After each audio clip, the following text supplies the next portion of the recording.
금값이 사상 최고점을 찍던 바로 그 순간 불과 몇 시간 만에 수조 원의 매도 물결이 시장을 덮쳤습니다. 차트는 붉게 물들고 계좌 잔고는 눈앞에서 녹아내리고 있죠. 그런데 지금 시장에서 들려오는 소리가 심상치 않습니다. 지금 당장 금을 팔아라. 이 위험천만한 조언 대체 무슨 의미일까요? 여기서 핵심은 팔아야 할 금이 실물이 아니라 모니터 속에서만 존재하는 조미금이라는 겁니다. 공포 탐욕 지수는 이미 극심한 공포 구간에 진입했고 개미들의 패닉셀이 시작됐습니다. 하지만 이 폭락의 이면엔 누군가의 치밀한 의도가 숨어 있습니다. 지난주 종로 금은방 거리를 직접 찾아간 40대 이 과장의 이야기를 들어보시죠. 차트가 폭락했으니 싸게 살 수 있겠다 싶어 현금 들고 갔는데 돌아온 대답은 충격적이었습니다. 손님, 물건이 없어요. 언제 들어올지도 모릅니다. 가격이 떨어지면 물건이 넘쳐나야 정상 아닙니까? 그런데 현실은 정반대였던 거죠. 미국 조폐국 사이트도 마찬가지입니다. 이글 금화, 버팔로 금화 전부 품절 상태가 이어지고 있거든요. 화력 차트는 빨간불인데 실물 시장에선 오히려 프리미엄이 10%씩 붙어있는 기현상이 벌어지고 있습니다. 대체 이게 어떻게 가능한 걸까요? 답은 간단합니다. 지금 70조 원이 넘는 종이금이 선물 시장에 쏟아지면서 가격을 인위적으로 짓누르고 있는 겁니다. 그 사이 누군가는 바닥 가격에 실물을 조용히 쓸어 담고 있죠. 차트는 연극 무대의 조명 같은 겁니다. 무대 위에선 비극이 펼쳐지는 것처럼 보이지만 무대 뒤에선 전혀 다른 일이 벌어지고 있는 거죠. 이 가짜 연극에 속아서 소중한 실물 자산을 헐값에 던지는 실수 절대 해서는 안 됩니다. 지금 우리 눈앞의 차트와 실제 금은방 현실 사이의 간극, 이게 바로 세력들이 숨기고 싶어하는 불편한 진실입니다. 뉴스를 틀어보면 금값 하락의 원인으로 온갖 이유가 등장합니다. 제롬 파월 연준 의장의 매파적 발언, 트럼프의 관세 정책, 중동 정세 변화까지 그럴듯해 보이죠? 하지만 전부 표면적인 핑계에 불과합니다. 진짜 범인은 따로 있거든요. CME 선물 시장, 바로 이곳에서 수조 원 단위의 매도 주문이 동시에 쏟아지고 있습니다. 누가 이런 천문학적인 물량을 던질 수 있을까요? 개인 투자자는 절대 불가능한 규모입니다. 이건 거대 금융기관들, 우리가 보이지 않는 손이라고 부르는 세력들의 작품이에요. 이들의 전략은 놀라울 정도로 단순하면서도 잔인합니다. 차트가 핵심 지지선을 뚫고 내려가는 순간 개미 투자자들은 심리적으로 가장 취약해지거든요. 공포에 질린 개미들이 손절 버튼을 누르기 시작하면 그때부터 눈덩이처럼 매도 물량이 불어납니다. 세력들은 바로 이 타이밍을 노리는 거죠. 이걸 업계에서는 페이퍼 덤핑이라고 부릅니다. 실물 금은 한 톨도 움직이지 않았는데 종이로 만든 가상의 금 계약서를 시장에 폭탄처럼 투하해서 가격을 강제로 끌어내리는 조작 기법이에요. 쉽게 말해 없는 물건을 있는 것처럼 팔아치우는 겁니다. 그 결과 실물 가치까지 덩달아 추락하는 거죠. 세력들은 대중의 공포를 양분 삼아 성장합니다. 여러분이 겁에 질려 던지는 바로 그 순간 그들은 웃으며 지갑을 열고 있다는 사실 절대 잊어서는 안 됩니다. 역사는 반복된다고 하죠. 1976년으로 거슬러 올라가 봅시다. 당시 금값은 고점 대비 정확히 50% 반토막이 났습니다. 신문마다 금의 시대는 끝났다는 기사가 쏟아졌고 투자자들은 절망에 빠져 실물을 내다 팔았죠. 그런데 그 직후에 무슨 일이 벌어졌는지 아십니까? 금값이 단숨에 8배 넘게 폭등해버린 겁니다. 1976년의 공포에 질려 금을 판 사람들은 인생 최대의 기회를 날려버렸어요. 반면 그 혼란 속에서 이를 악물고 버틴 사람들은 엄청난 부를 거머쥐었죠. 50년 지난 지금 똑같은 시나리오가 눈앞에서 재현되고 있습니다. 지금 이 공포에 휩쓸려 실물을 던지는 건 역사상 가장 어리석은 선택으로 기록될 가능성이 높습니다. 세력들의 속임수에 넘어가 소중한 실물을 포기하는 순간 여러분은 앞으로 다가올 상승장에서 완전히 소외될 거예요. 자산의 40% 이상이 증발하는 걸 그저 무기력하게 지켜보될 수도 있습니다. 그러니 시각을 완전히 뒤집어야 합니다. 지금의 공포는 위기가 아닙니다. 이건 세력들이 우리에게 주는 마지막 탑승 기회이자 거대한 역설적 신호예요. 2026년 하반기 많은 전문가들이 화폐 리셋 시나리오를 경고하고 있습니다. 달러의 위상이 흔들리고 각국 중앙은행들이 금을 사재기하는 이유가 뭘까요? 지금이야말로 자산을 10배 이상 불려줄 유일한 구명보트에 올라타야 할 때입니다. 공포가 극에 달한 바로 이 순간이 역설적으로 최고의 매수 타이밍이라는 걸 잊지 마세요. 개미 투자자들이 공포에 떨며 눈을 질끈 감고 있을 때 거대 세력들은 정확히 반대 방향으로 움직이고 있습니다. 그들은 지금 실물 자산을 미친 듯이 매집하고 있어요. 대표적인 예가 중국입니다. 중국인민은행은 2023년 말부터 공식적으로 금 매입을 중단했다고 발표했죠. 언론에서는 중국이 금에 손을 뗐다는 기사가 쏟아졌습니다. 그런데 이게 전부 연막이었어요. 실제로는 어떤 일이 벌어지고 있냐면 홍콩과 스위스를 경유하는 비공식 경로를 통해 매달 수백 톤의 실물 금이 중국 본토로 조용히 흘러들어가고 있습니다. 왜 이렇게까지 할까요? 그들은 달러 시스템의 붕괴를 확신하고 있기 때문입니다. 미국 국채를 팔아치우고 그 돈으로 금을 사들이는 거죠. 종이화폐가 휴지 조각이 될 그날을 대비해서 진짜 돈인 금을 금고 가득 채우고 있는 겁니다. 중국만이 아닙니다. 러시아, 인도, 터키, 폴란드까지 전 세계 중앙은행들이 역사상 유례없는 속도로 금을 비축하고 있어요. 이른바 스마트머니라 불리는 큰손들은 개미들이 공포에 질려 던지는 물량을 비웃으며 헐값에 쓸어 담는 중입니다. 그런데 여기서 반전이 있습니다. 진짜 고수들이 주목하는 핵심은 사실 금이 아니에요. 그들의 레이더에 포착된 진짜 타깃은 금보다 훨씬 더 무서운 폭발력을 가진 자산, 바로 은입니다. 왜 하필 은일까요? 그 답은 다음 이야기에서 풀어드리겠습니다. 금이 이미 온스당 3,000달러를 넘어섰잖아요. 일반인이 금괴 하나 사려면 수천만 원이 필요합니다. 무겁고 비싸고 접근성이 떨어지죠. 그런데 은은 다릅니다. 아직 가볍고 상대적으로 저렴해요. 하지만 진짜 무서운 건 가격이 아닙니다. 전 세계적으로 은의 공급이 완전히 끊기기 직전이라는 사실이에요.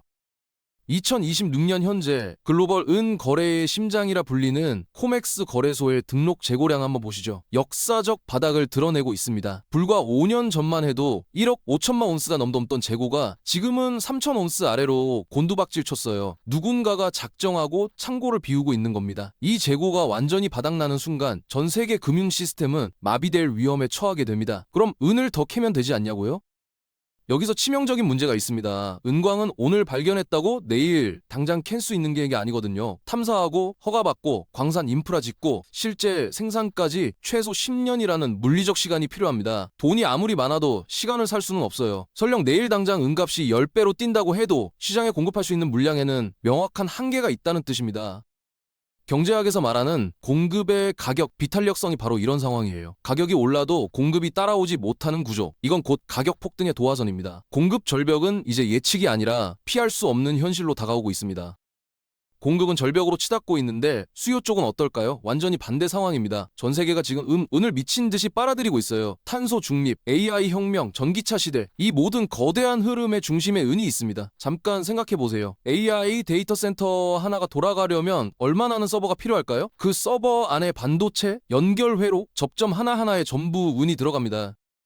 전기차도 마찬가지예요. 내연기관 자동차에는 은이 거의 안 쓰이지만 전기차 한 대에는 은이 약 25에서 50g씩 들어갑니다. 테슬라 연간 몇 대를 생산하는지 아시죠? 수백만 대입니다. 여기에 태양광 패널까지 더하면 숫자는 천문학적으로 불어납니다. 특히 요즘 대세인 최신형 탑콘 태양광 패널이 문제예요. 이게 기존 패널보다 은을 무려 50%나 더 많이 사용하거든요. 효율은 좋아졌는데 은 소모량은 폭발적으로 늘어난 거죠.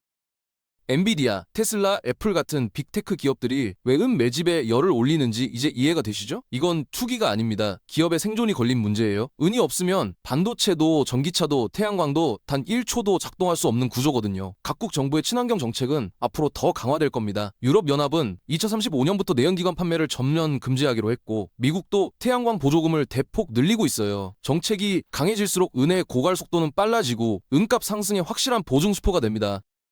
은 투자를 결심한 30대 직장인 최 대리의 이야기를 해볼게요. 그는 스마트폰 앱을 열고 몇 번의 터치만으로 은 ETF를 샀습니다. 이야! 이렇게 쉽게 은에 투자할 수 있다니 뿌듯한 마음으로 잠들었죠. 네, 그런데 최 대리가 산 건 진짜 은일까요? 안타깝게도 아닙니다. 그가 산 건 금융기관이 발행한 약속이 담긴 종이 쪽지에 불과해요.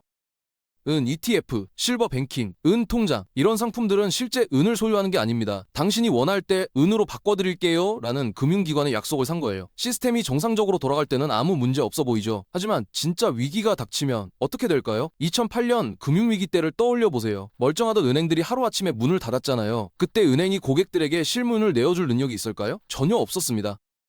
금융 시스템이 붕괴하는 순간 종이은은 그냥 휴지 조각이 됩니다. 내 손에 쥘 수 있는 실물이 없다면 그건 투자가 아니라 허상이에요. 더 무서운 사실을 알려드릴게요. 지금까지 세력들은 선물 시장에서 가짜 종이은을 사실상 무한대로 찍어내며 실물 가격을 억눌러 왔습니다. 존재하지도 않는 을 팔아치운 거죠. 그런데 이 게임에도 끝이 있습니다. 테슬라, 삼성, 애플 같은 산업계 거인들이 이제 종이가 아닌 진짜 실물의 인도를 요구하기 시작했거든요. 창고에 없는 물건을 내놓으라고 하면 어떻게 될까요? 종이 시장 은 디폴트, 즉 채무 불이행을 선언하고 무너질 수밖에 없습니다.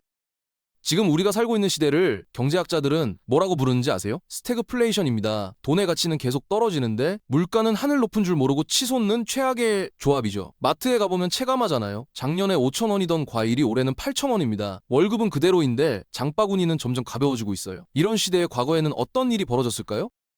1970년대 지금과 똑같은 스태그플레이션이 찾아왔을 때 은값은 무려 30배 폭등했습니다. 역사는 힌트를 주고 있는 거예요. 자, 이제 숫자로 이야기해 볼게요. 금과 은의 교환 비율을 금은비라고 부릅니다. 현재 이 비율이 약 80대 1이에요. 금 1온스로 은 8온스를 살 수 있다는 뜻이죠. 그런데 역사적 평균은 얼마였을까요? 15대 1입니다. 지금 은이 최소 5배 이상 저평가되어 있다는 계산이 나오죠. 이게 무슨 의미인지 아세요?